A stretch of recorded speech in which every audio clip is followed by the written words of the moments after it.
You can eat healthy, you can even work out. But if your daily schedule is wrong, fat loss becomes 10 times harder. Let me show you the schedule that actually burns fat. Fat loss isn't about one workout or one meal. It's about what your body experiences all day. This daily schedule works with your hormones, not against them. Your morning sets your metabolism for the entire day. Wake up at a consistent time. Drink water before your phone. 10 to 20-minute sunlight walk. This improves insulin sensitivity and reduces cravings later. Skipping breakfast doesn't burn fat, it triggers overeating. Protein first, fiber next, sugar last. A good breakfast controls hunger for hours. Sitting all day tells your body to store fat. Stand every 60 to 90 minutes. Walk while on calls. Short stretch breaks.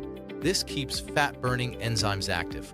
Heavy lunches cause crashes, and crashes cause snacking. Balanced meals. Enough protein. No extreme portions. Stable energy equals stable fat loss. You don't need long workouts.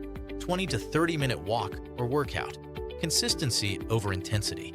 Daily movement beats weekend punishment workouts. Poor sleep increases hunger hormones. Light dinner. Reduce late-night scrolling. Sleep on time. Fat loss happens when you recover.